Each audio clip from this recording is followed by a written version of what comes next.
Alright, so yung lesson natin ngayon, ayan, is the theories and approaches in popular culture. Can you see my screen? Ayan. React lang kayo ha. Thumbs up o kaya heart. Alright, so let's begin. So yung pag-uusapan natin ngayong hapon is the different theories and approaches in understanding the Philippine popular culture or kahit saang kultura. um, Ito yung mga teorya, mga kaisipan na ginagamit or nag-e-exist yung mga ganitong kaisipan na itong mga theories na ito. And itong mga theories and approaches na ito ay ginagamit natin para makasurvive tayo or maka thrive or alam niyo yun, makasurvive tayo or manatili tayong miyembro ng isang lipunan o ng isang kultura. So, unahin natin yung sinasabi nilang neoliberalism. So, yung neoliberalism is a theory in culture. It is a cultural theory na bawat yung modern na ano natin, yung modern na government natin, yung modern culture natin ay sinasabi na runs into this neoliberalism. Um, sa neoliberalism, sinasabi na merong kalayaan yung mga tao pero limitado lang yung kalayaan o kaya pwede mo sabihin na illusion lamang yung freedom. So, neoliberalism, it is a good term left on the left, yung mga leftists to describe the way capitalism has been administered politically more or less since the 1970s. So, the capitalism are used by the politicians, by the government since 1970s. It is liberal in the sense of protecting the free functioning of markets, not necessarily extending the liberty of people or guaranteeing them equal opportunities. So sa neoliberalism, merong tinatawag na market o yung merkado. Yung merkado is part of the society kung saan yung mga tao ay nagbebenta o kaya ay bumibili ng kanilang mga pangailangan. So, sa neoliberalism, yung gobyerno is the one who governs or sabihin who facilitates the free market. Ibig sabihin, kahit sino na miyembro ng lipunan ay um, pwedeng makisali doon sa market. Halimbawa, kahit sino sa atin, pwede kang magtayo ng tindahan para makapagbenta ng mga produkto. Ganun din, pwede ka ring makabili ng mga produkto. That's the neoliberalism. May freedom yung market, yung participation sa marketplace or sa market. Yan. There is liberty there, but it doesn't extend the liberty o yung kalayaan. Hindi siya karagdag, parang hindi siya, pagka nakisali ka doon sa merkado, ay hindi ka nakakaramdam ng mas kalayaan, mas malaya, kundi same lang din, no? Same pa rin ng kalayaan na nararamdaman mo, mag-participate ka man, maging tindero ka man or tindera o kaya negosyante sa free market. Hindi nadadagdagan yung iyong freedom o yung benefits mo, no? Kundi katulad lang din ng isang ordinary na tao.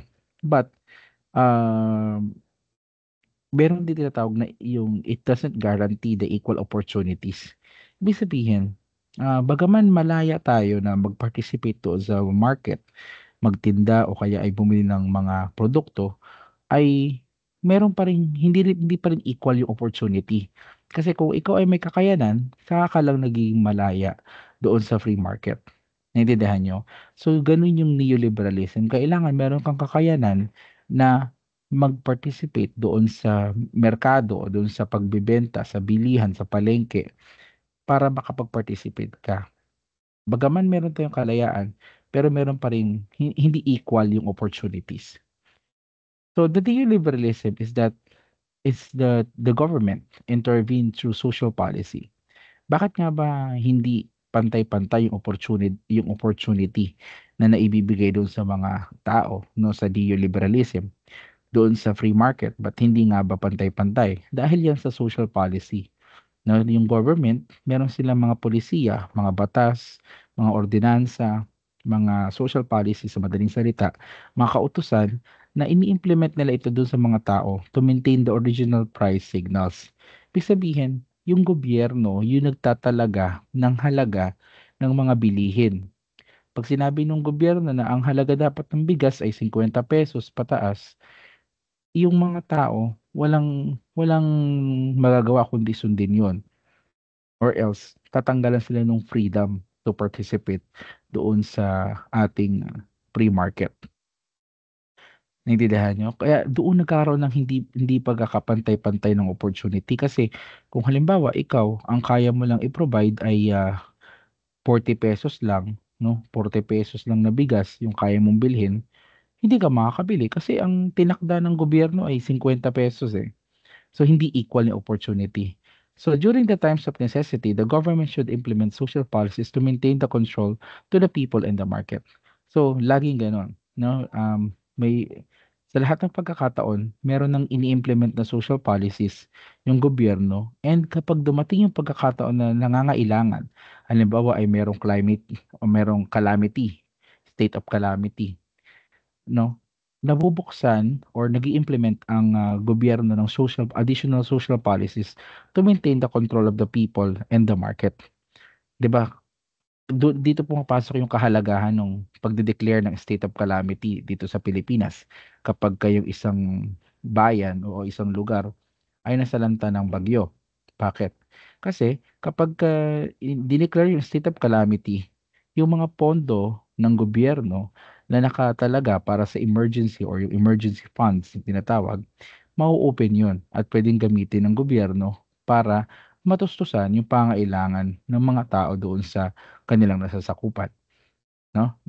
So, again, it is the social policies that, put the people and the market into order. Now, may problema sa neoliberalism, yung sa kalayaan na meron tayo sa kasalukuyan. Um, yung problem is the inequality, yung hindi pagkakapantay-pantay. Inequality is not an accident of this system, itong sinasabi nating makabagong liberalismo o yung makabagong kalayaan, yung kalayaan natin sa panahon ngayon, sa kasalukuyang panahon. 'No, merong inequality and this inequality is not an accident of the system, but it's deliberate creation, kundi produkto nung neoliberalismo, yung inequality. This is the attitude of neoliberalism. Ibig sabihin kung ito yung, unique sa makabagong kalayaan na ito na tinatamasa natin. So sabi diyan, inequality is the same for all. Mayroon talagang hindi pagkakapantay-pantay at yung hindi pagkakapantay-pantay na yun ay nararanasan ng lahat na nasa lipunan natin. Since the market doesn't discriminate, it produces its inequalities with the same logic that applies to all the players. All the players in turn must adopt this neoliberal subjectivity, a kind of entrepreneurial desperation that looks for any possible way to mitigate personal risk and gain an individual economic edge that may be necessary for survival. So, yung yung inequality na nararanasan natin bilang mga mamamayan ng lipunan natin ay pantay-pantay nating nararanasan. Ngayon, yung attitude ng ating lipunan ay yung itong hindi pagkakapantay-pantay na ito, yung nagpu-push sa atin para magsumikap na i-adapt yung tinatawag na neoliberal subjectivity, in where tayo-tayo mismo nag-iisip ng entrepreneurial desperation that looks for any possible way to mitigate personal risk and gain an individual economic edge. Tayo mismo nag-iisip paano tayo magkakaroon ng economic edge. 'No? Kaya bakit tayo nagtatrabaho, bakit tayo nag-aaral, 'di ba? Bakit tayo nag-aaral? Kasi kapag nakapag-aral tayo, makakuha tayo ng mas magandang trabaho, kikita ng mas malaking pera, at mas makakakain o mabibili natin yung gusto natin, 'no? So yun yung attitude ng neoliberalism at dahil doon sa inequality na yon kaya tayo nagsusumikap, naintindihan ninyo? So, gagawin natin lahat ng makakaya natin, lahat ng maiisip natin para makuha natin yung gusto natin. Kasi hindi nga pantay-pantay, 'di ba? So, yung saan ba yun?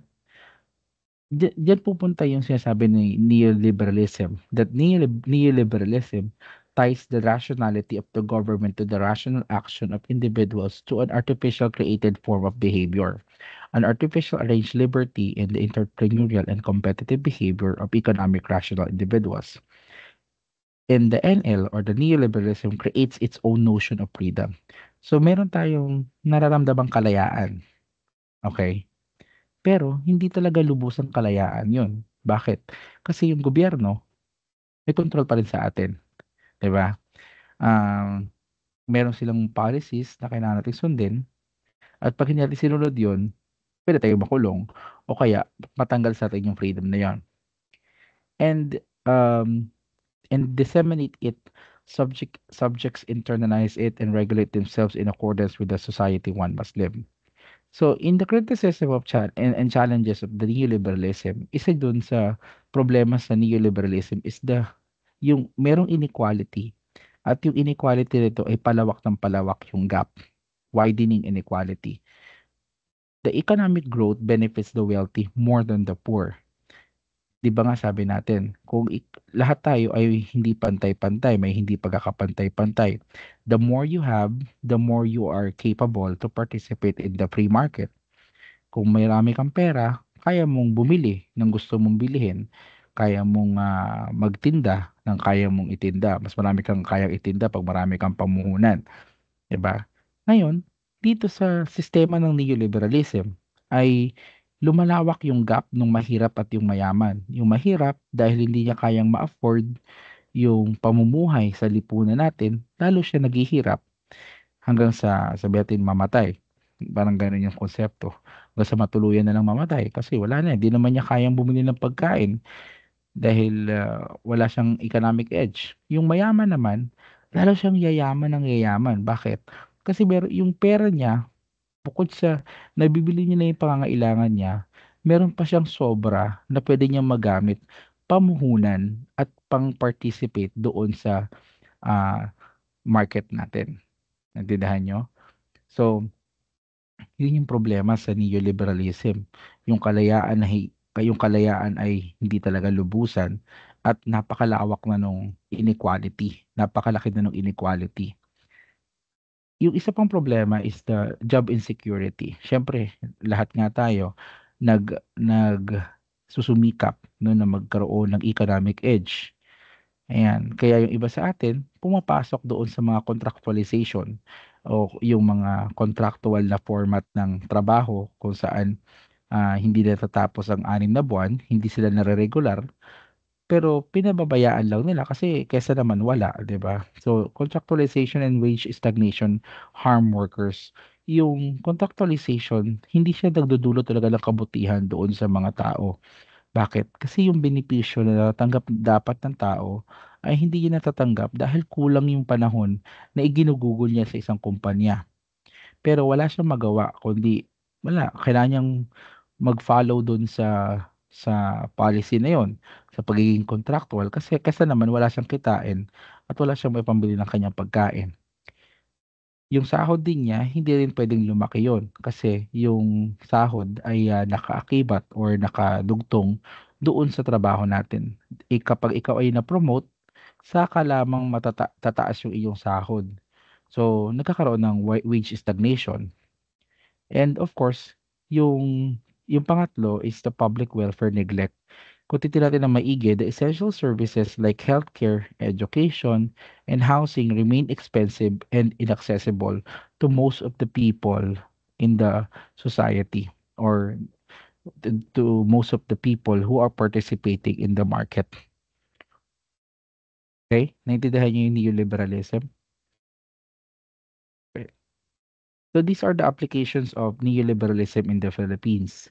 Meron tayong economic policies and trade liberalization, no? Yan, basahin niyo na lang yan. Meron tayong privatization of public services. Kung napansin ninyo, marami instead na yung mga ospital ay dapat na ng pagmamay-ari ng gobyerno, mini-maintain ng gobyerno, hindi ganoon yung nangyayari sa Pilipinas kasi marami, no, um, dominant yung dami ng mga ospital na pagmamay-ari ng mga pribado kaysa sa mga ospital na pagmamay-ari ng gobyerno. At sabi nga nila, mas may kagamitan pa yung mga private owned na mga hospital kaysa doon sa mga government funded na hospitals. Ayan. Another is the deregulation of key industries. So yung deregulation is that um, yung control ng gobyerno, no, doon sa mga key industries katulad ng langis, yan yung ah, kuryente, 'di ba? Yung oil natin, most of the oil suppliers o yung nagbebenta ng langis, ng gasolina sa Pilipinas ay mga pribado, 'di ba? Sila yung nagko-control, sila bahala kung gusto nila magtaas or hindi. Walang kontrol yung gobyerno kung anong gusto kung lumalagpas na o hindi na makatao yung kanilang pagtataas. Yung Meralco, 'di ba, yung kuryente natin, hindi na yan control ng gobyerno kaya kung ano yung gusto nilang gawin, pagtataas, kaya nilang gawin. Yung mga major na kalsada, 'di ba? Yung mga national roads. Marami na sa mga national roads na accessible ay pagmamay-ari ng mga private owners. So, nawawala ng control yung gobyerno kaya kaya nilang gawin kung ano yung gusto nilang gawin. Ayan, we have the foreign direct investment and economic zones. Lumalaki ng lumalaki yung mga economic zones dito sa Pilipinas and these economic zones are not governed by the government but rather by private individuals. Yung mga economic zones na tinatawag natin, katulad na example niyan ay yung BGC, no, yung the Bonifacio Global City, yung Ayala Triangle, yung Ayala Business Center, 'di ba? Yung Araneta Center. Yung mga ganyan, mga business centers na yan, these are special economic zones kung saan kumbaga ang may hawak niyan ay dapat ay gobyerno kasi mas may kinabang ang bayan kapag hinawakan niya ng gobyerno pero hindi ganoon yung nangyayari kasi ang humahawak diyan ay mga private individuals. We also have the education and healthcare commercialization. Gaya ng sinabi ko kanina, marami sa mga ospital ay hindi pagmamayari ng gobyerno, kundi pagmamayari ng mga pribadong mga tao. Ganoon din sa eskwelahan. Ayan. Bagaman ngayon, marami na yung mga state universities and colleges, yung yung mga eskwelahan na pumapasok sa international recognizing bodies na for education ay hindi government owned or hindi government funded. 'Di ba katulad na lamang nung big four, ayun big four or yung big five, 'di ba? Yan sa big five yung UP yun lang ang somewhat ay sabihin nating medyo government owned pero hindi rin kasi ganun ka pagmamay-ari ng Pilipinas ang UP kundi semi-private na rin kasi ang UP. So, another is the urban development infrastructures. Most of the urban areas ay hindi na pagmamay-ari ng gobyerno kundi pagmamay-ari na ng mga pribadong tao. Siyempre, lastly, the labor export and OFW dependence. Yung the government promotes overseas employment as a solution to domestic job shortage. Yung kakulangan ng trabaho dito sa Pilipinas, ang solusyon, pupuntahin sila sa abroad, no? Ay ibang bansa ang makinabang doon sa mga Pilipino na nakapag-aral, 'di ba? Ganong sistema. Ano ba, pag nag-nurse ka, pag nagtrabaho ka bilang nurse, nagtrabaho ka bilang teacher, Puwede ka namang magtrabaho rito sa Pilipinas pero malaki yung diperensiya nung sahod dito sa Pilipinas compared sa ibang bansa. So, nagiging problema 'yan sa kasama 'yan yung application niya ng neoliberalism kasi nga ang tao naghahanap sila ng paraan para magkaroon ng economic edge. Okay, naintindihan ninyo? Alright. So, now we can move to the myth 'no, yung pangalawang, teorya na theory natin. The myth or the form of popular culture. Yung form of the popular culture o yung mito na tinatawag, medyo ano 'to, medyo hindi gano'n kadaling ipaliwanag pero madali lang naman siyang maintindihan. So, sabi diyan, myth is a system of communication that is a message. Ayan. Barthes writes, a mode of signification, a type of speech conveyed by a discourse. Myth is not defined by the object of its message, but by the way in which it utters the message. Para mas maintindihan natin yung ano, yung myth, kasi ano yan eh, yung mito kasi, may mga tao na iconic. No? Sa lipunan natin, laging meron tayong mga tao na iconic. Sila yung mga tao na nag-i-stand out, 'no? And itong mga tao na 'to na nag-i-stand out, may dahilan kaya sila nag-i-stand out. Most of these are the ideologies that they are showing, 'no? Yung pinaglalaban nila, mga statement nila, 'no? Yung mga discourses na sinasabi nila, mga pananalita na kanilang binabanggit. So, matatandaan yun ng lipunan. Kaso ang gagawin ng mga burgis o nung mga bourgeois 'no, yung mga mayayaman, makapangyarihan, iko-commodify nila yung kaisipan o itong mga tinitingalang tao na 'to sa pamamagitan ng paglilipat nung kanilang mga larawan doon sa mga bagay na puwedeng ma-commodify. Puwedeng makonsumo. Yun yung mito. Halimbawa, si Jose Rizal. Si Jose Rizal ay merong sinabi na ang kabataan ng pag-asa ng bayan, 'di ba? Siya yung, pambansang bayani natin. Paano siya magiging mito? Magiging mito siya kapagka bumili tayo ng mga damit na may larawan ni Rizal. Bakit tayo bibili ng larawan nung damit na may larawan ni Rizal? Kasi iniisip natin, 'pag nagsuot ako ng damit na may larawan ni Jose Rizal, para kong ano, binabanggit or sinasabi or nire-reprise yung sinabi ni Jose Rizal na ang kabataan ang pag-asa ng bayan. Naintindihan niyo ako? So, yun yung nasa isip mo. Pero sa mga bourgeois, sa mga mayayaman, hindi gano'n. Negosyo yun, 'no, at, pinagkakakitaan ka nila. Kasi akala mo you're making a statement, pero yung totoo hindi. Wala talagang epekto yun dahil walang kinalaman itong damit na suot mo na may larawan ni Jose Rizal doon sa statement ni Jose Rizal o sa buhay ni Jose Rizal mismo. Gano'n yung mito, 'no. So, pakinggan natin itong ano, short lang naman 'tong video na ito. Teka lang, i-ano ko, share sound ko lang. Ah, um, mag-heart react kayo pagka ano, pagka nadinig ninyo. Okay. Welcome to the Macat Multimedia Series, a Macat analysis of Roland Barthes' mythologies. How can dominant ideologies successfully present themselves as simply the way the world should be? The French theorist Roland Barthes thought they did so by appropriating popular culture and repurposing it. He believed they drained popular ideas of their real meaning and then repackaged them to create myths that carried new and often very different implications. Writing in Mythologies, a collection of essays published in 1957, Barthes looked at examples drawn from everyday French life, from advertisements to the world of wrestling.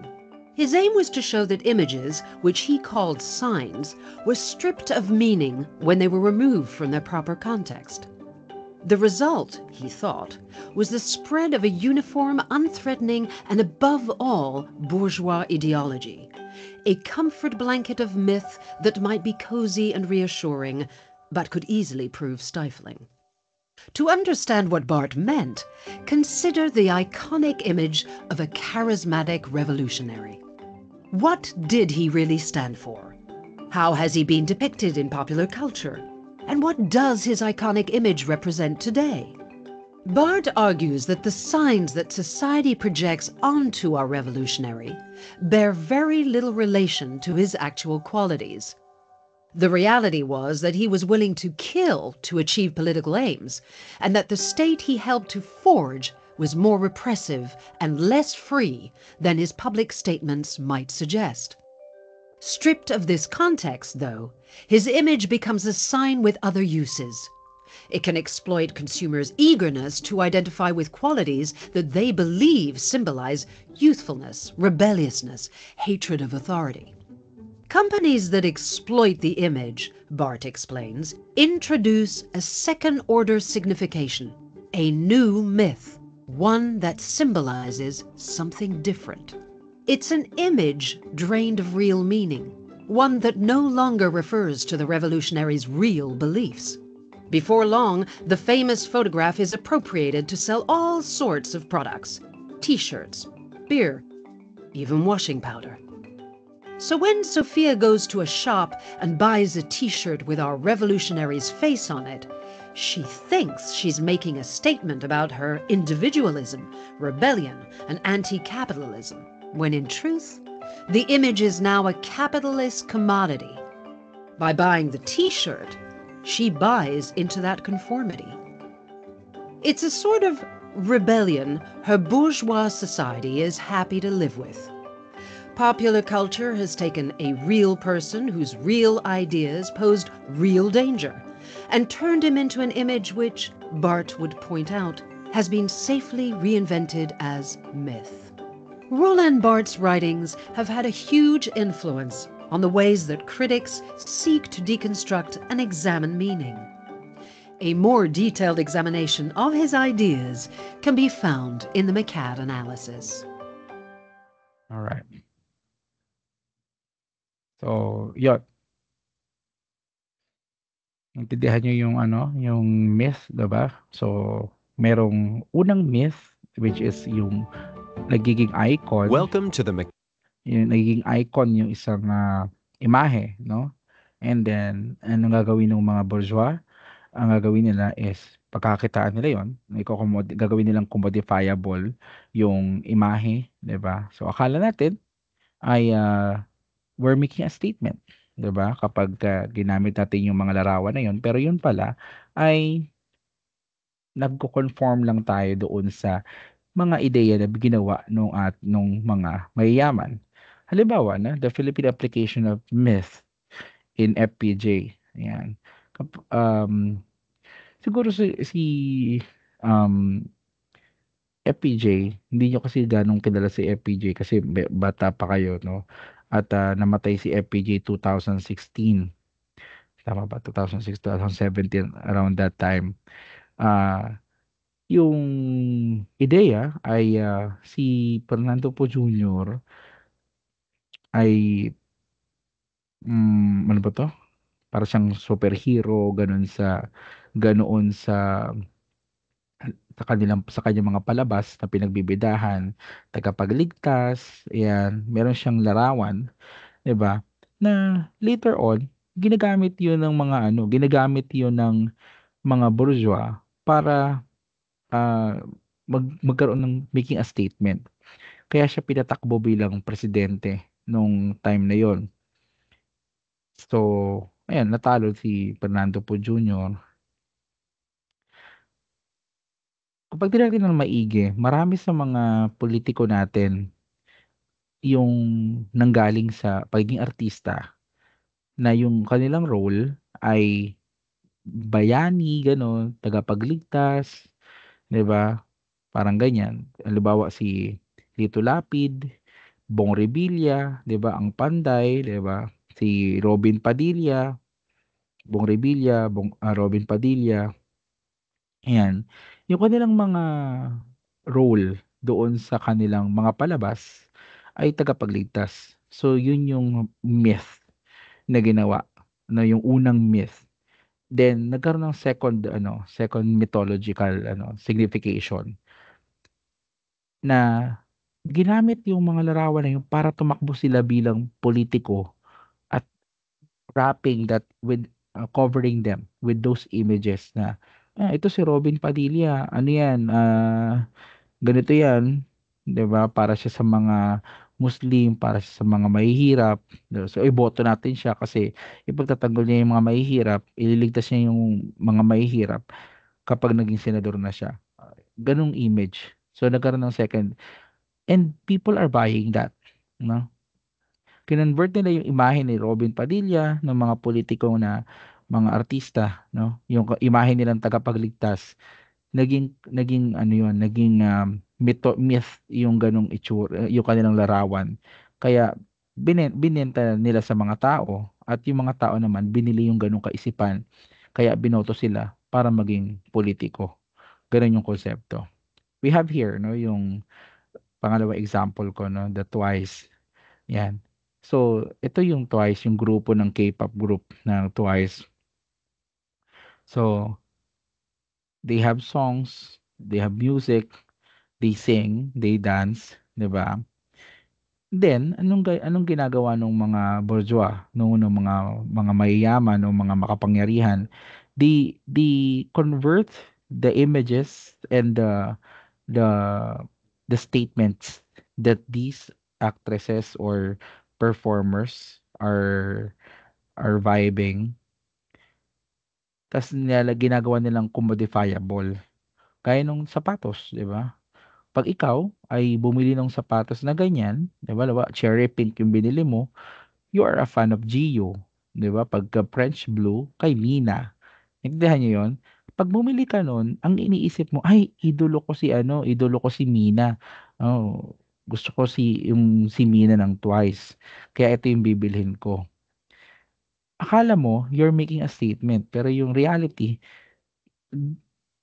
tinatanggap mo lang yung conformity na ginagawa nung mga bourgeois. Same yan do'n sa mga sapatos, 'di ba?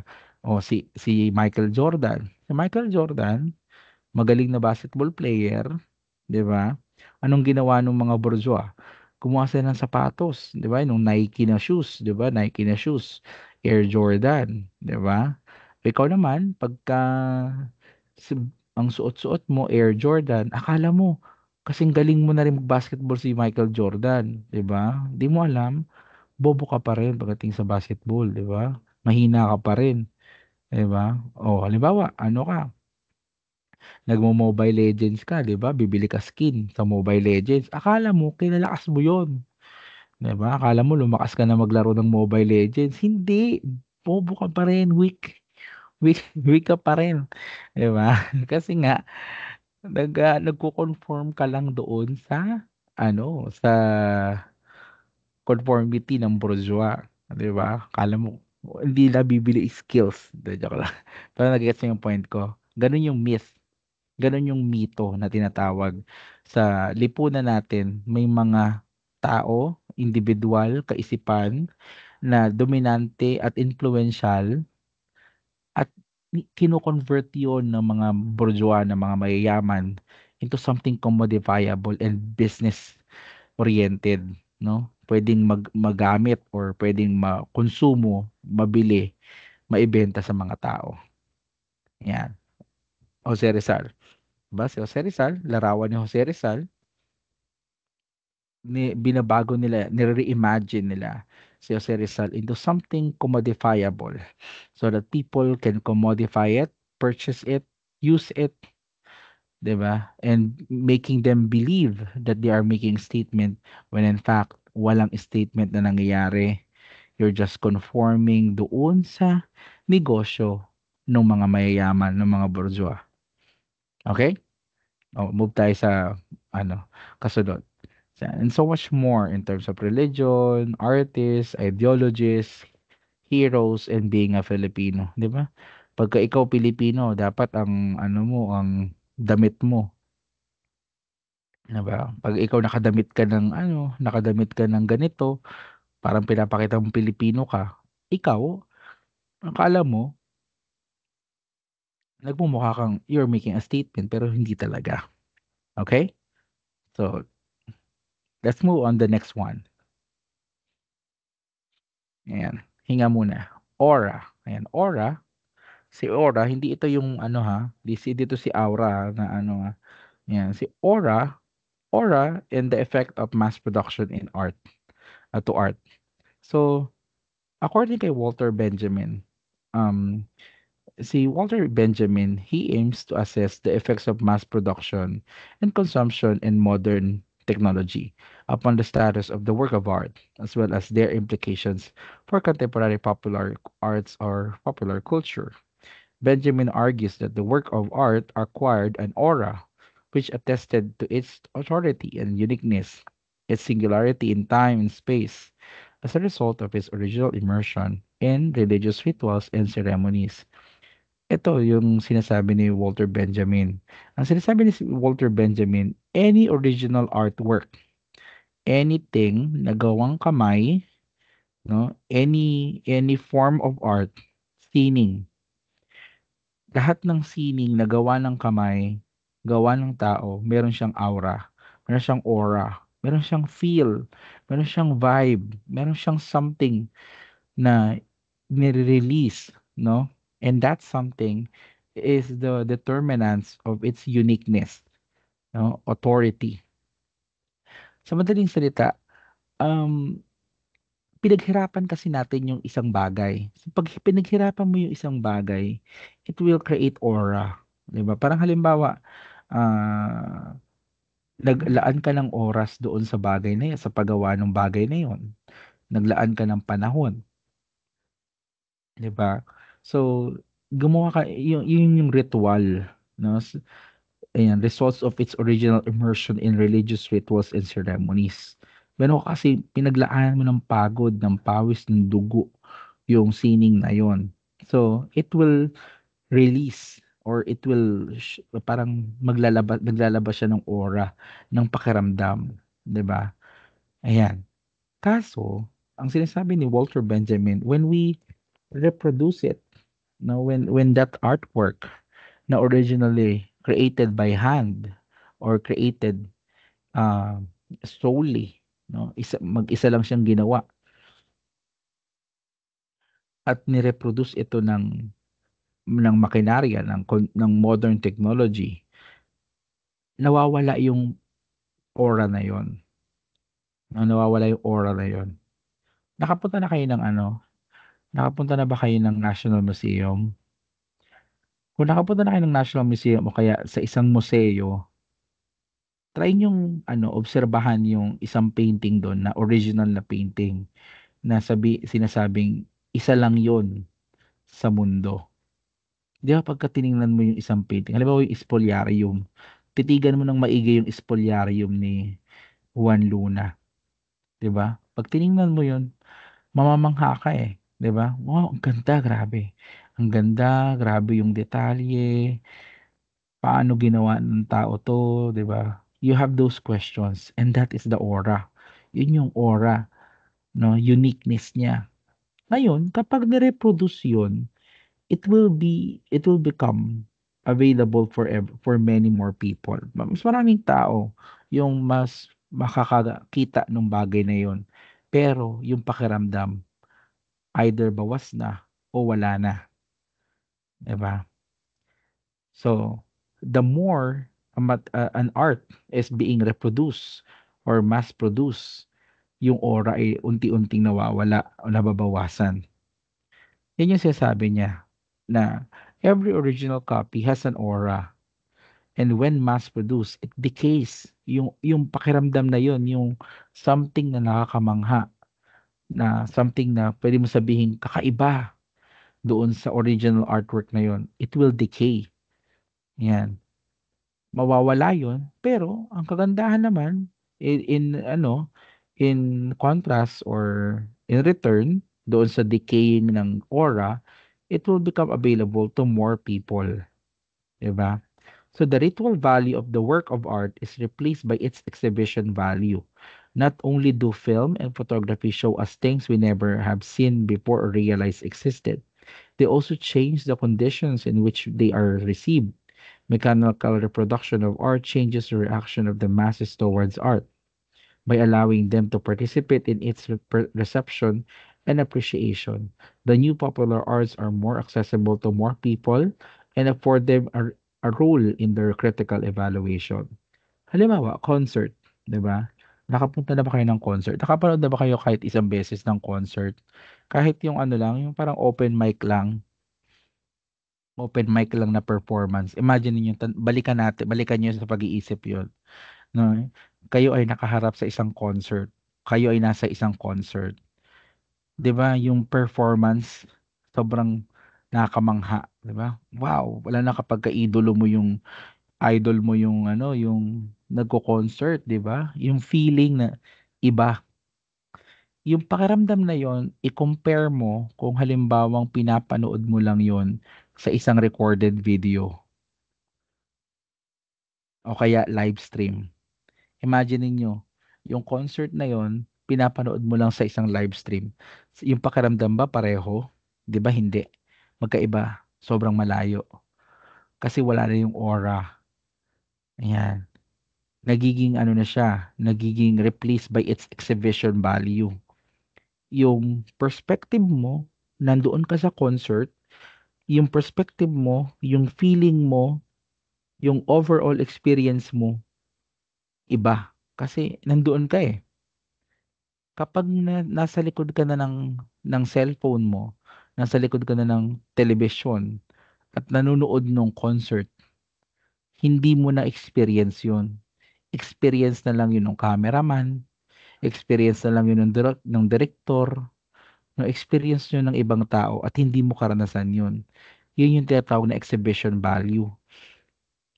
It, it's not the value of the experience, it's the uh other people's experience, no? Kung ano yung perspective nila, yun na yung naging perspective mo. Kung anong pakiramdam nila, somewhat portion of that, yung nararamdaman mo. Ganun yung aura, no? Lahat ng bagay ay may aura. Okay? Pagka meron kang kagalit, sabihin mo, sabi nung sir ko, sabi nung teacher namin sa popular culture, lahat daw ng original na kopya may aura. Try mo ramdamin yung aura ng kamao ko, gano'n. Tasuntukin mo. Tingnan mo, iba yung feeling niya. So, in contrast to painting, the sound film is superior in capturing reality and in giving the masses the opportunity to consider what it has captured. The painting invites the spectator to contemplation before the spectator can abandon himself to his association. Before the movie frame, he cannot do so. No sooner has his eyes grasped a scene than it is already changed. It cannot be arrested. The mass is a matrix from which all traditional behavior towards work of art issues today in new form. Quantity has been transmuted into quality. The greatly increased mass of participants has produced a change in the mode of participation. So, may epekto po yung magkaiba yung pakiramdam kapagka nasa still art tayo. Halimbawa, painting, sculpture, architecture, yung mga bagay na hindi kumikilos, mga sining na hindi gumagalaw. Iba yung pakiramdam natin doon. Iba yung aura na pinapakita nun dahil may contemplation. No, meron kang oras to contemplate, may oras ka para mag-isip, huminga, ano, at mm, mas damahin yung bagay kapag ito ay steady or still. Pero kapagka pelikula, wala kang oras dun, 'di ba? Kasi wala eh, kailangan masundan mo yung pelikula or else may iwanan ka ng pelikula, hindi mo maiintindihan yung pelikula. So, the quantity has been transmuted into quality. The greatly increased mass of participants has produced a change in the mode of participation. Yung yung dami ng kumukonsumo nung bagay, nagke-create siya, nagpo-produce siya ng ano, ng panibagong mode of participation. Halimbawa, yung isang pelikula, ikaw wala masyadong nanood nun, ikaw pero napanood mo, nagandahan ka. Remarkable sa'yo yun. Kasi first hand yung experience mo. Kasi ikaw yung, kumbaga, nauna ka at sarili mong desisyon yun. Pero kapag ka sumusunod ka lang sa agos ng tao, 'di ba, yung bandwagon, nagbabandwagon ka sa consumption ng art, iba na rin yung mode ng participation mo. Kaya mo papanoorin yung pelikula kasi marami nang nanonood nun at maraming taong nag-uusap-usap tungkol doon. And yung desire mo, hindi na to enjoy the art, but rather to participate into conversations.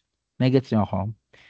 Kapagka ikaw yung naunang tumingin doon sa sining, choice mo pa yon, nananamnam mo pa yon. Pero kapagka pangalawa ka na lang, pangatlo ka na lang, o kaya marami nang nauna sa'yo, yung yung pagkonsumo mo nung art na yon, hindi na choice mo. Iba na yung dahilan mo kaya mo gustong konsumuhin yun. Kasi ayaw mo pag-iwanan. Gusto mong sumali sa usapan. Ganun yung nangyayari. Okay? So, i- wala na yung aura. Konti na lang yung aura. Kasi hindi na hindi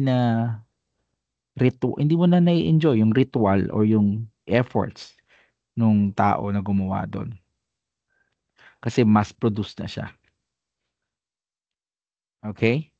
One perfect example of the aura is the Sacred Heart. Ito yung image ng the Sacred Heart.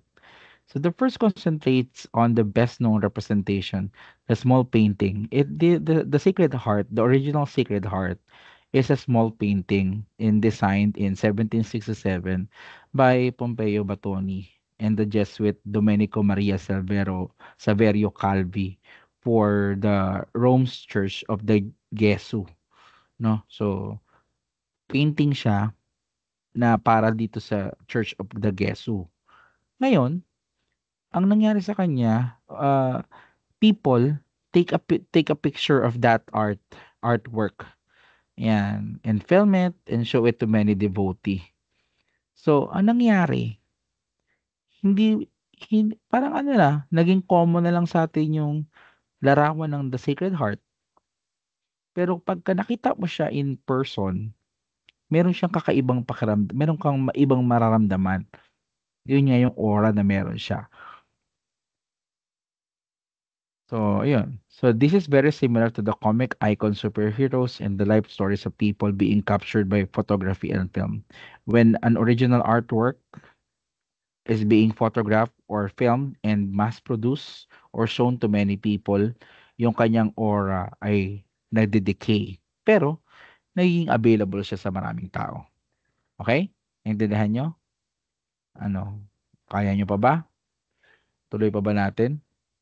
Ayan. Next is the beta activa. Wait lang ah.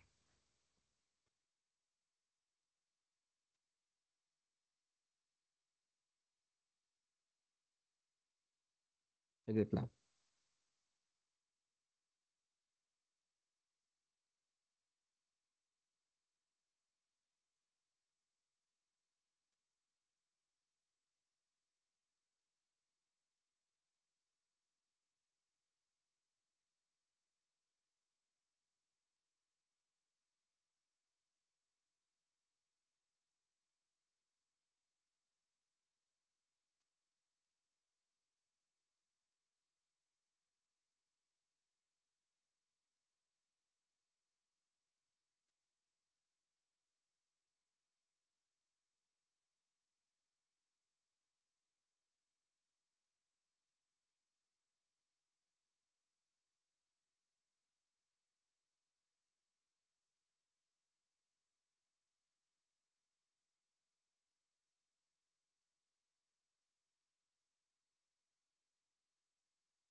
Hello, hello. Ayan. So, let's continue the discussion. Narinig niyo pala yung mga ano ko rito. Akala ko na-off ko yung microphone, ah. Um, Punta tayo sa, ano, Vita Activa, no, yung Vita Activa na tinatawag. Yan, si Hannah Arendt, yung author ng Vita Activa. Vita Activa is the life of action and speech. Dito sa Vita Activa, in the popular culture, most of our decision, and uh, sorry, part of our decision making is yung political stance natin, no? Lahat tayo, we will be at the point where we have to decide and voice out our political position, no? Lagi tayong divided into two choices. It's either you go left or you go right, you go you go um pro or con against other people, other politician, 'di ba? You can go white or you can go black, 'di ba? Kasi sabi na when you go black, you never go back. Pero Hannah Arendt, firmly believed that the vita activa or the life of actions and speech must form the basis of political life. Bawat isa sa atin na meron tayong political life, meron tayong position, no, political position, meron tayong kinakampihan, meron tayong inaayawan. And we must base that political life into the action and speech ng mga tao. So, her view of what constitutes the political was colored by her admiration for the political existence of the city-states of antiquity, in which a direct participatory democracy took place in the mode of discussion and persuasion. Dapat daw, sabi ni Hannah Arendt, ay yung ating political standards natin ay binabase natin doon sa um, discussion, no? The mode of discussion and persuasion.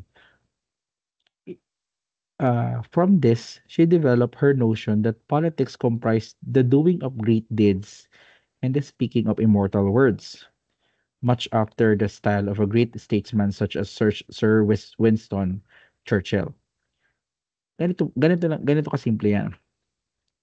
Sinasabi ni Hannah Arendt na yung ating political life, yung ating political position, yung pinapaniwalaan natin, yung mga politikong binoboto natin, dapat ibinabase natin doon sa kanilang mode of discussion and persuasion. Kailangan marinig, hindi tayo pwedeng bumoto ng tao, ng politiko without listening to them, without hearing them, no? Discuss things and persuade us. Hindi kasi sapat na meron lang doing of great deeds, no? Hindi sapat na meron lang yung politiko, meron lang siyang mabuting ginagawa. Hindi sapat 'yon. Sinasabi ni Hannah Arendt na dapat meron siyang speaking of immortal words. Naintindihan niyo? Halimbawa, may politiko, hindi puwedeng puro lang siya accomplishment, accomplishment. Dapat marinig niyo siyang magsalita. Kasi kapag nagsalita siya, narinig niyo siyang magsalita, somewhat mauunawaan mo kung anong klase siyang tao o anong klase siyang statesman, 'di ba? Dahil yung pinaglalaban ni Hannah Arendt is that yung intelligence, no, yung intelligence ng tao ay nakakonekta doon sa kanyang speaking of immortal words. Kapagka yung isang magaling na tao nagsalita, maganda yung kanyang mga sinasabi. Pero kapagka yung bobo na tao, bobo na politiko, nagsalita ng kabobohan niya, ay 'pag nagsalita yung bobo na politiko, puro kabobohan din niya yung kanyang sasabihin, 'di ba? 'Di ba, ang inyong mga yakap, ang inyong mga halik, 'di ba? Yung mga mano, 'di ba? Yung mga gano'n. Totoo 'yun, 'no, totoo 'yun kung titingnan natin ng maigi, titingnan natin ng maigi. Um, kung ano yung kapasidad ng utak mo, gano'n ka rin magsasalita, eh. Kung magaling ka magsalita, ibig sabihin matalino ka. Kapagka hindi ka magaling magsalita, hindi ka matalino. Gano'n lang yung konsepto. Kaya sinasabi ni Hannah Arendt na dapat yung ating political life, yung pamimili natin ng politiko, ng mga binoboto natin, based on two things: the doing of their doing of great deeds and the speaking of immortal words. Yeah. In addition, she also developed the notion of may, what may be called a council democracy, where a sort of face-to-face direct democracy occurred on a large scale but in small units. The concept of labor, making, and action are discussed in terms of her understanding of the human condition and of the situation that would return to politics that dignity it once had. Ano yung sinasabi ni, yung dinadagdag ni Hannah Arendt? Yung politika, it's a national level. Malaki yung sakop, maraming tao yung involved. Tama? Do you agree with that? Yeah, politika yan. 'Di ba? Ang politics, maraming taong involved.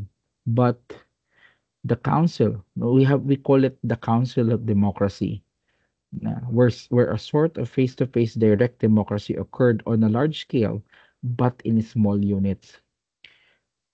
Yung small units na ito yung mga patawag ng barangay, alam mo yun, may pamigay, 'di ba? Gagawin ng kapitan. Ay, meron tayong meeting di avance. Ayan. At ang gagawin nila, doon sa meeting di avance nila, liligawan yung mga tao para iboto sila. Ganun yung nangyayari. Sa madaling salita, yung isang politiko can advertise through television. Pwede siya mag-advertise ng sarili niya, iboto siya gamit yung television. But it's not really as effective as compared sa small units na ito, yung mga mga patawag, yung mga meeting di avance. Sa Pilipinas, sobrang evident 'yan. 'Pag tiningnan niyo sila Bong Revilla, sila Bato de la Rosa, ba't nga ba sila binoto ng mga tao? Bakit? Kasi kapag may meeting de avance, nandun sila, 'no? May mga meeting-meeting doon sa mga bayan-bayan, mga lugar na hindi na maabot nung mga walang makinarya, walang pera na mga politiko, andun sila. Dun sa mga tao na yon, sa small units na yun, face to face, direct democracy na ito, na mga pangyayari na ito, napakadaling maligawan ng mga tao. Kasi dun sa moment na yon, nare-reach nung isang national level politician yung mga ordinaryong tao. Yung mga ordinaryong tao, kapag nanonood sila, 'di ba? Nakikita nila si Bong Revilla nagbobudots, 'di ba? Si Bato de la Rosa nagpapatawa, 'di ba? Pakiramdam nila napakalapit ng gobyerno para sa kanila. Napakalapit nitong mga politiko sa kanila. Yun yung epekto, no? Kahit walang kwenta yung sinasabi nila Bong Revilla, nila Bato de la Rosa, walang kwenta yung kanilang sinasabi. Pero dahil nandoon sila sa small units na yon, binoboto sila ng mga tao. Yun yung wala doon sa iba na, well, halimbawa kay Chel Jokno, no? Nung tumakbo siya bilang senador. Di ba? Wala siyang ganun. Wala siyang makinarya kasi. So, yun yung lamang nila Bong Revilla at nila Bato de la Rosa.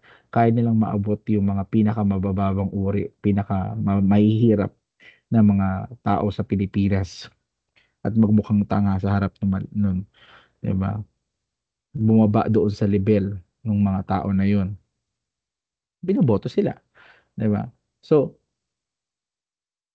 ang nangyayari kasi sa atin, parang ayun, pagka kayo ay boboto na, huwag kayong bumoto lang ng kung sino-sino, 'no? Hanapin niyo dalawang bagay, 'no? Kailangan yung tao na yon is doing a great deed, and pangalawa, nagsasalita siya ng immortal words. May laman yung sinasabi. Kasi pagka nagsalita siya ng may laman, ibig sabihin yung utak niya may laman. Kasi ang bobo, pagsalitain mo yung bobo, puro kabobohan lang sasabihin nun. Pero yung matalino, pagsalitain mo, m- katalinuhan yung lalabas sa bibig nun. Okay? So, ayan. Yung mga tao ngayon, mapapansin ninyo na um, si Tulfo 'no, makatulfo yung mga tao ngayon. Kasi yung mga tao napagod na doon sa sistema ng gobyerno natin sa hustisya ng Pilipinas. Meron na ring fatigue na nangyayari sa mga Pilipino. Kaya mas sinusuportahan nila si Tulfo 'pag may problema, 'di ba, anong bukang-bibig ng mga tao, "Patulfo na 'yan," 'di ba? Ah, bakit nga ba ipapatulfo na? Bakit hindi na lang ipapulis? Bakit hindi ano na 'yan, dalhin na 'yan sa korte. Bakit hindi gano'n yung statement? Kasi yung mga tao mas nararamdaman yung great deeds ni Tulfo. Mas mabilis yung hustisya kay Tulfo kaysa sa pulis o kaya sa hustisya sa Pilipinas. So, ayan, 'di ba ang lungkot, kawawa naman tayo, Diyos ko. Rapi Tulfo in action na lang, hindi na tayo pinapasahod pa natin yung kapulisan, yun pala hindi rin natin masumbungan, 'di ba? Kasi mas mabagal, eh, 'di ba? Tigil na 'yan, 'wag na 'yan paswelduhin yung mga pulis, pabayaan na lang magkagulo, si Tulfo na lang. Lahat tural gano'n naman din bukang-bibig ng mga tao, 'di ba? Pero gano'n po yung nangyayari. Bakit? Kasi ano ba 'yun, Vita Activa. Kung sino yung aktibo 'no, kumikilos, 'yun yung pinupuntahan ng mga tao. Sa lipunan natin, evident din 'yun, kasi ang mga tao gusto nila ng mabilisan. Kung sino yung makakapag-provide sa kanila ng mga mabibilis na bagay o yung gusto nila makukuha nila ng mabilisan, doon sila pumupunta. Kaya katulad sa hustisya, pumupunta tayo kay Rapi Tulfo kaysa sa pulis, 'di ba? Kasi ang bagal ng pulis, eh, minsan nag-iinuman pa minsan, ayan, busy pa, ayan.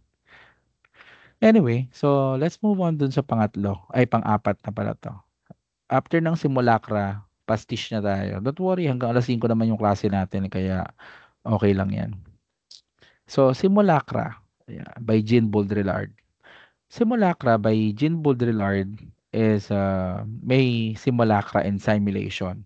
Sabi ni ano, maraming mga conspiracies, 'di ba, na sinasabi nasa simulation lang daw tayo, gano'n. Ang totoo, yes, oo. Ako rin naniniwalang nasa simulation lang tayo, pero hindi ng simulation ng buhay natin 'no. Hindi tayo nasa loob ng isang computer ng isang alienware, hindi gano'n. Kundi yung dahil dito sa simulation or simulacra by Jean Baudrillard. So, intindihin natin 'to 'no.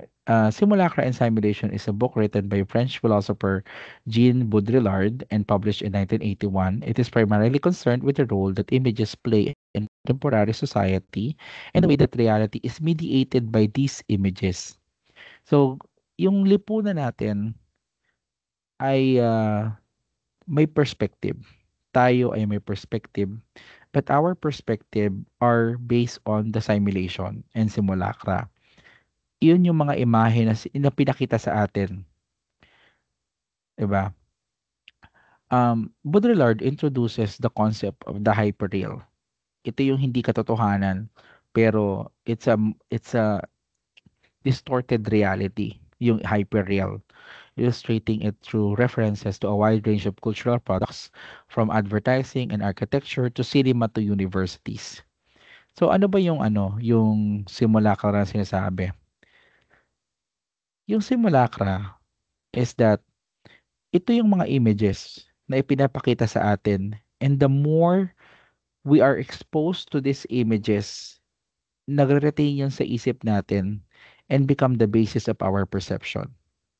Pag pinakitaan kita ng image, halimbawa nung mapa, at sabihin ko sa iyo ito yung world map, ayan, sinasabi na yung world map daw ay orchestrated ng Amerika or ginawa ng Amerika para ano, para paniwalain na they are powerful nation, na malaki yung kanilang sakop, kaya sila gumawa ng mapa.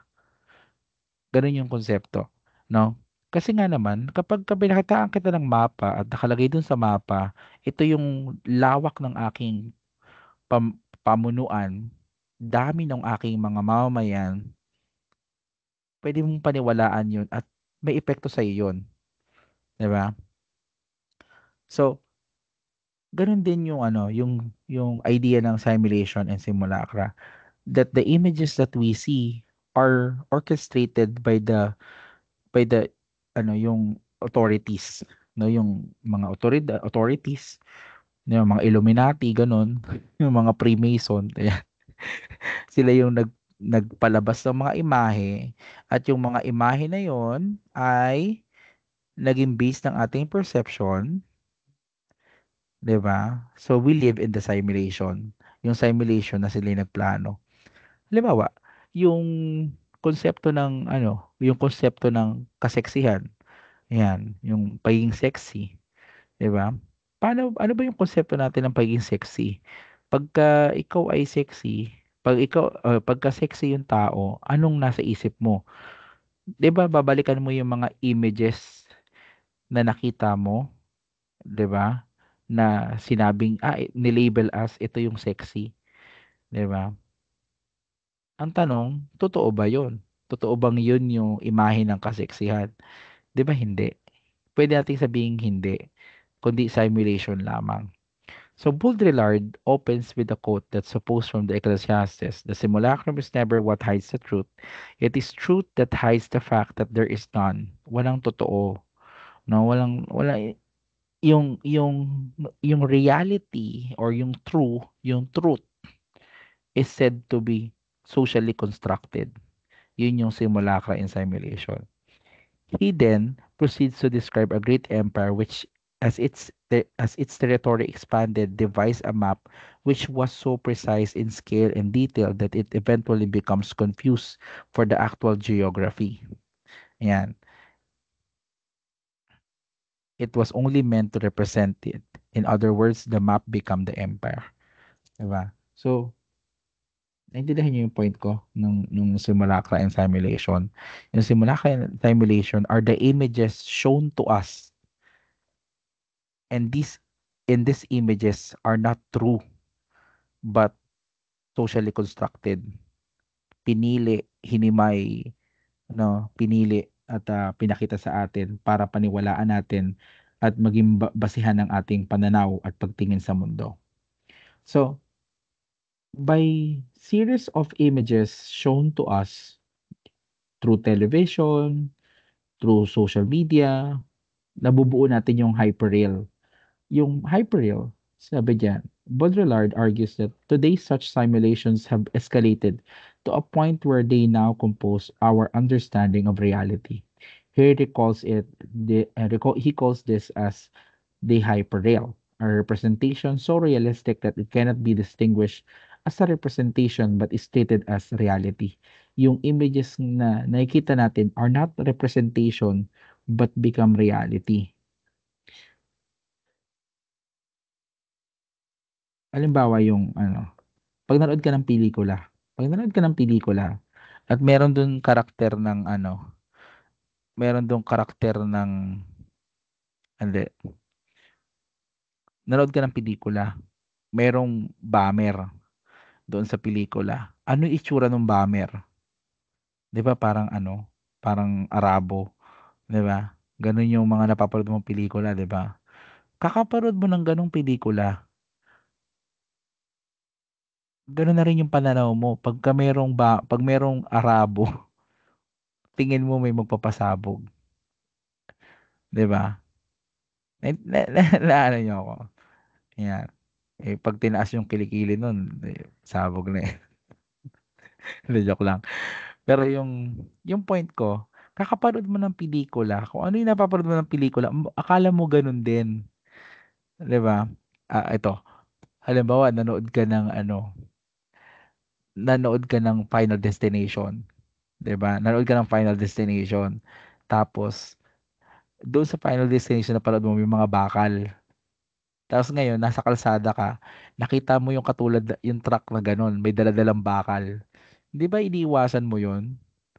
Kasi bakit? Kasi baka magkatotoo yung napapanood mo. Maging biktima ka nung disgrasya, di ba?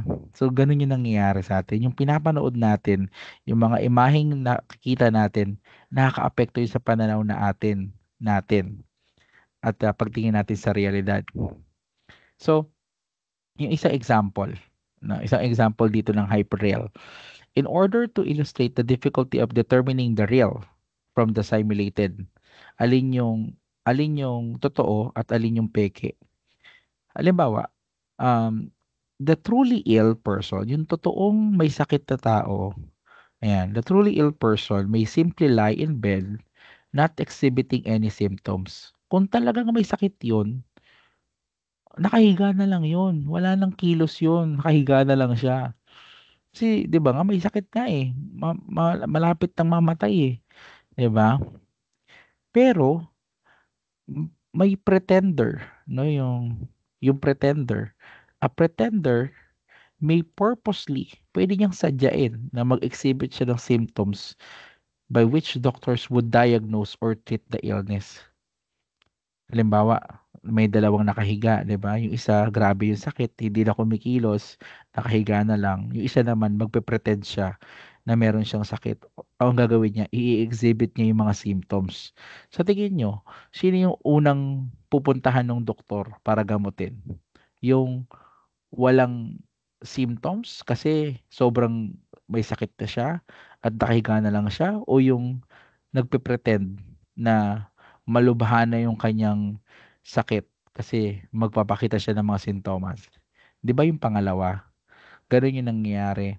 So, there are times that people in our society will pretend or show something, no, para sila yung pansinin, 'di ba? Para mamanipula nila yung mga tao. Ganung sistema. So, um, pagka ngayong mag-eleksyon, 'di ba?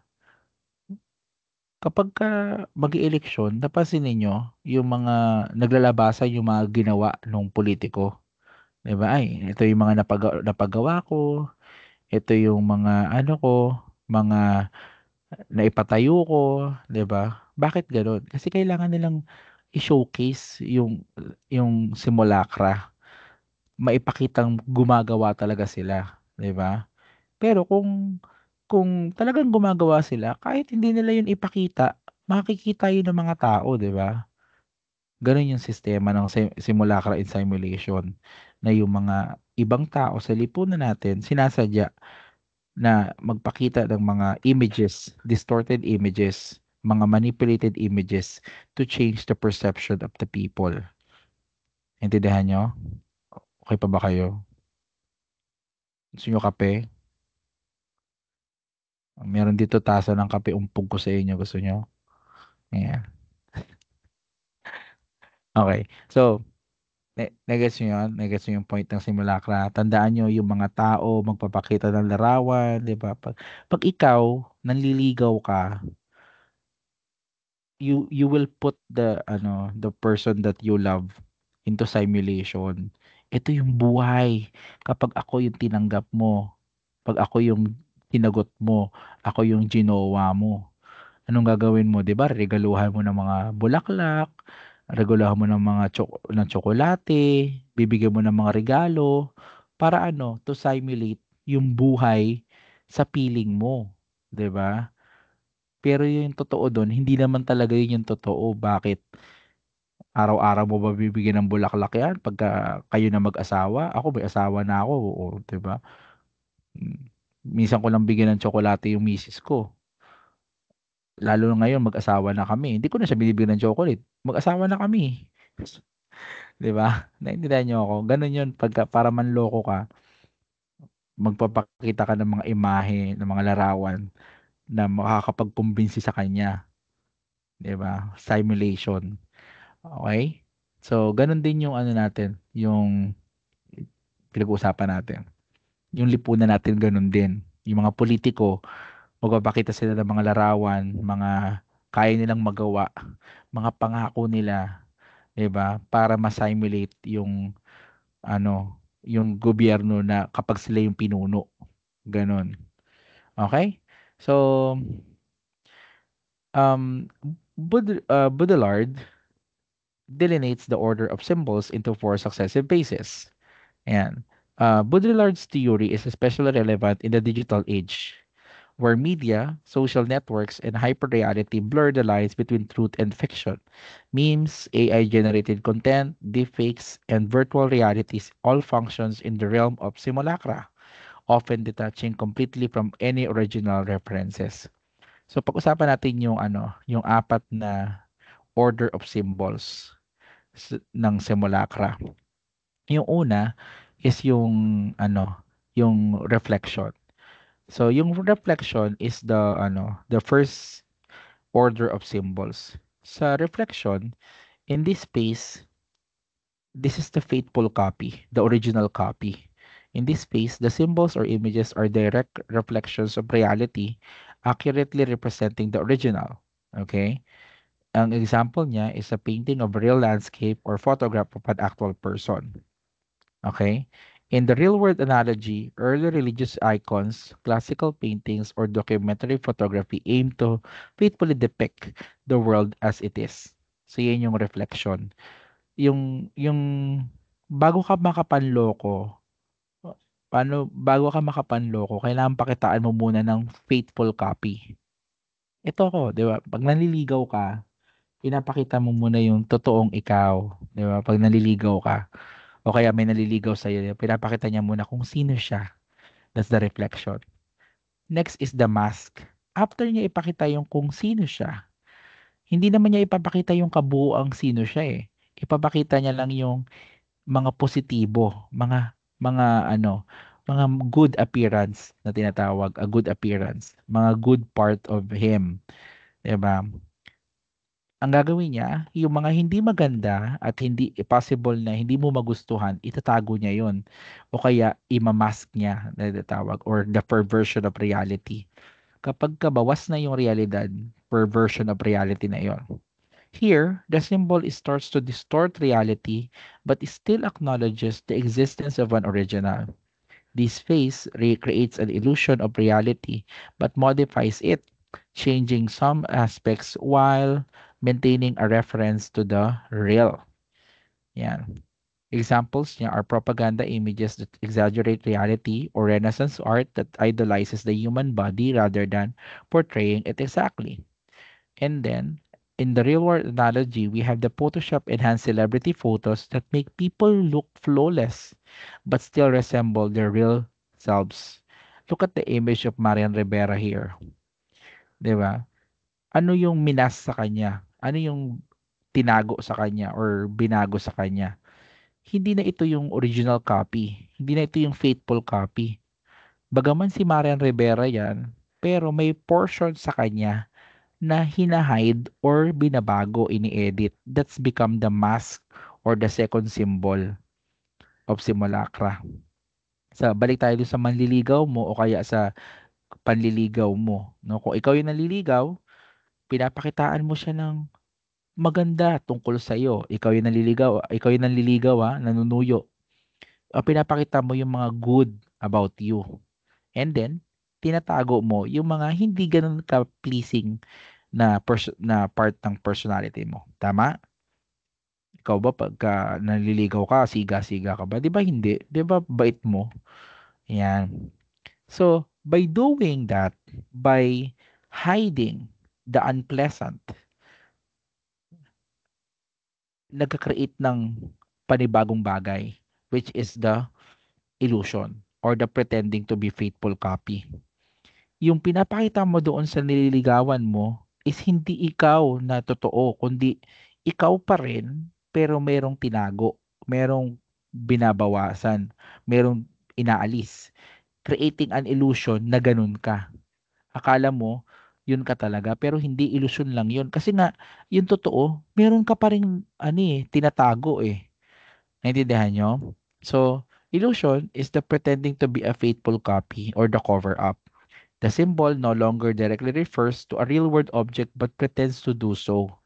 The difference between reality and representation starts to blur, and the audience begins to accept the illusion as reality. Ang nangyari dito, kung balik tayo dun sa panliligaw, 'di ba?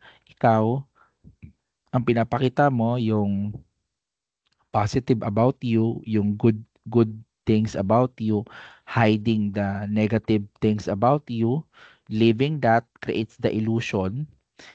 yung tao ngayon starts to accept yung bagong mukha mo na puro ka lang kabutihan at wala yung masama na ugali mo, di ba?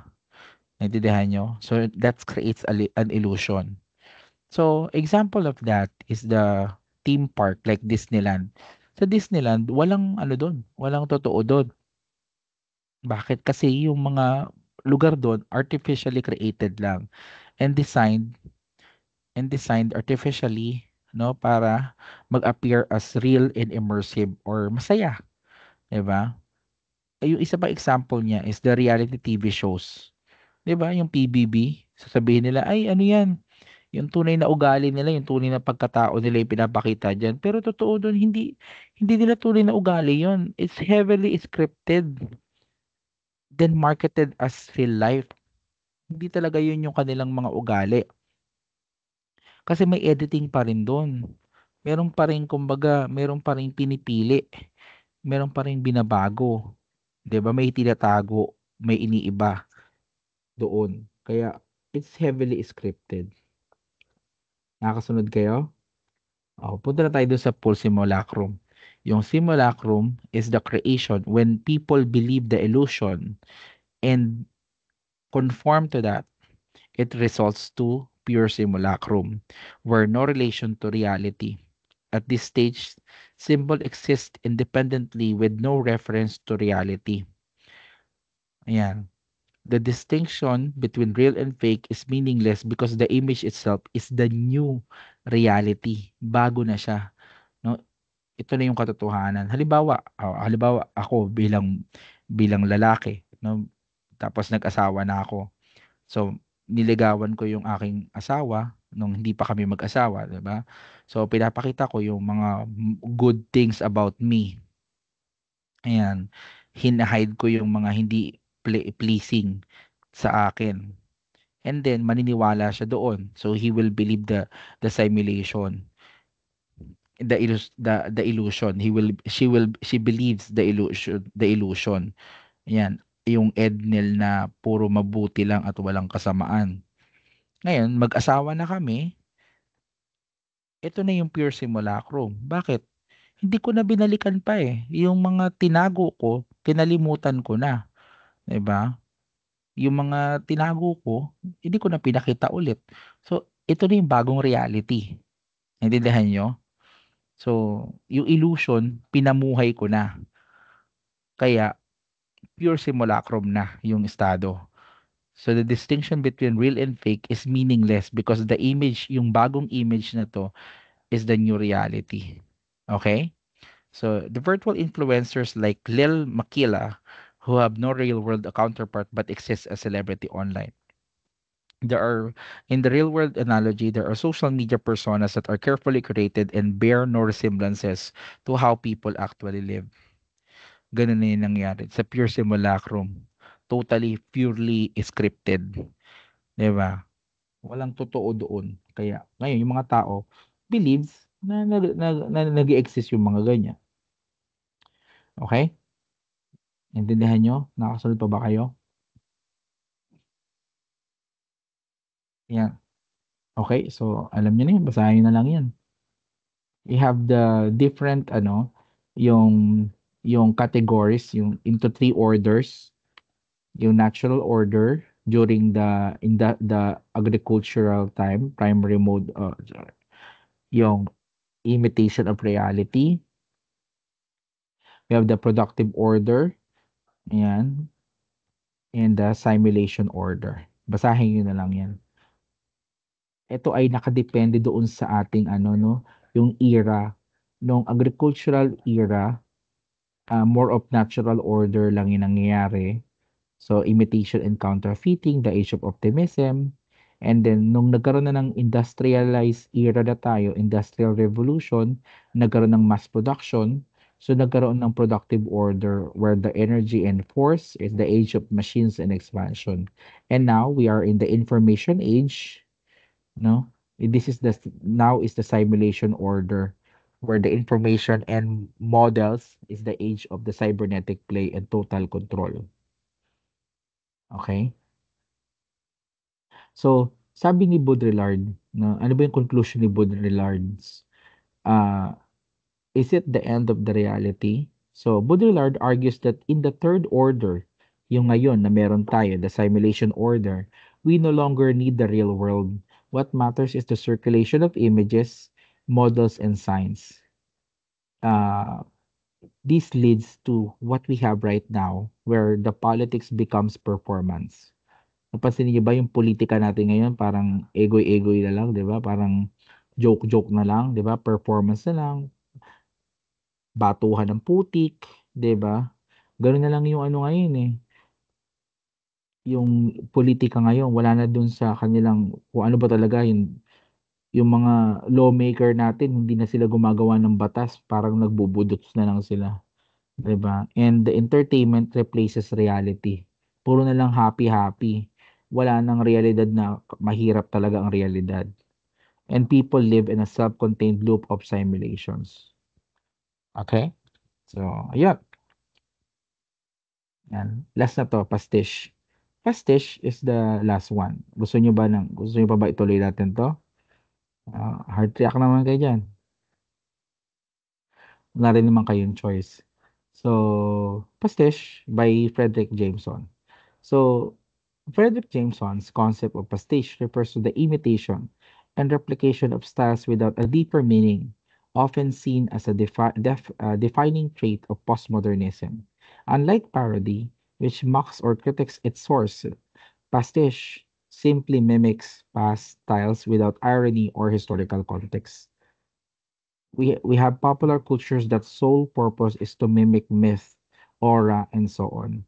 So yung kanina pinag-uusapan natin na aura, myth, lahat yan ginagawa para makomodify, para gastusan, para konsumuhin ng mga tao. So, ang ginagawa ng mga ano, paulit-ulit lang, no?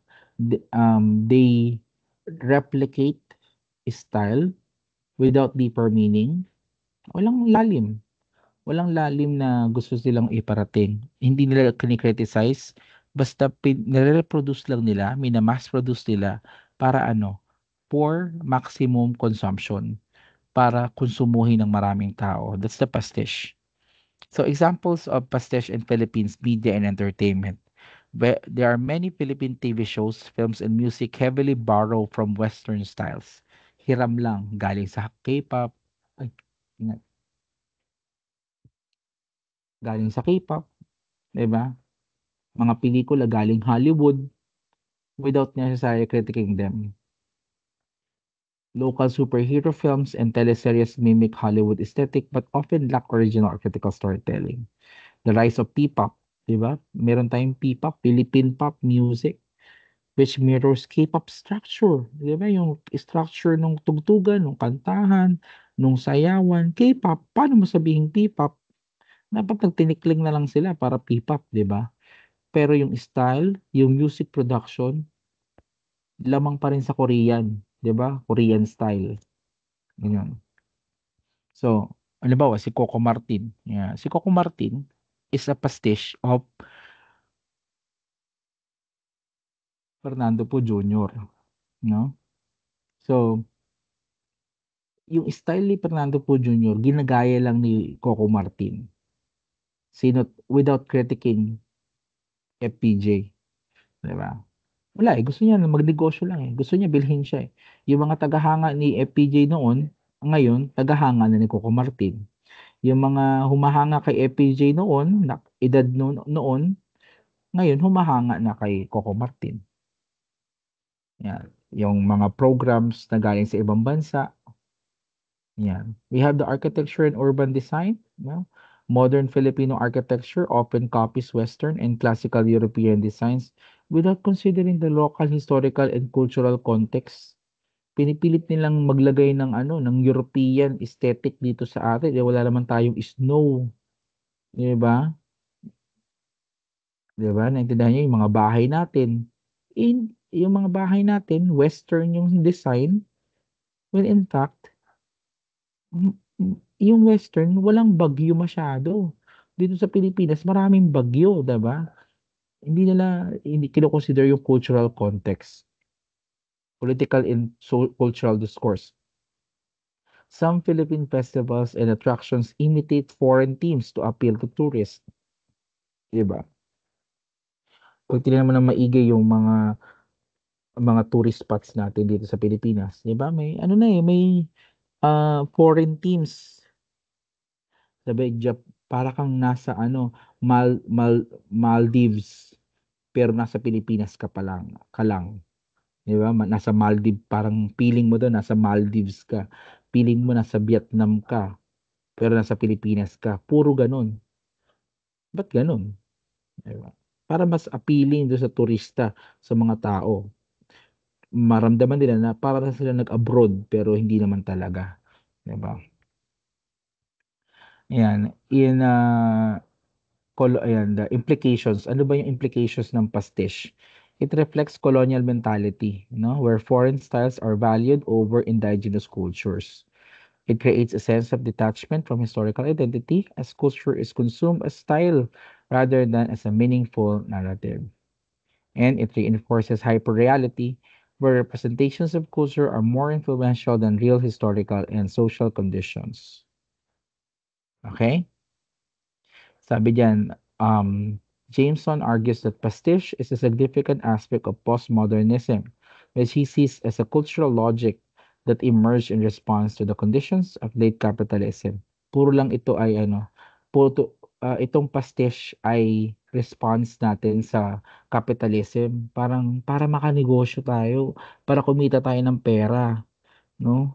Gamitin natin yung mga effective na dati, i-reinvent lang natin, i-re reinvent, reposition, o sabihin natin na i ibalik lang natin ngayon ulit, pero effective na yan dati, 'di ba? So in a postmodern cultural landscape, traditional notions of authenticity, originality, and depth are replaced by surface level engagement with the multiplicity of styles and images. Pastiche becomes a way of navigating the vast array of cultural references, creating a sense of familiarity without deep engagement or critical sense. Ayan. So, yun yung problema sa pastiche. Kasi, hindi natin kinikritik, hindi natin sinasawata um, hindi natin pinapakialaman yung mga dating mga style. Ginagamit lang natin para kumita. Pero dapat meron tayong pagkritik. Kasi kung hindi maganda, yung epekto niya ay hindi maganda, ba't natin i-resurface, di ba? Yan yung idea ng pastiche. Yun yung pinapangambahan ni Frederick Jameson. Okay? So, yan yung lesson natin for this week. Ayan, meron ba kayong tanong o gusto mong paglilinaw? Ayan. Anyone? Kung wala naman, hindi okay. I'll stop the recording.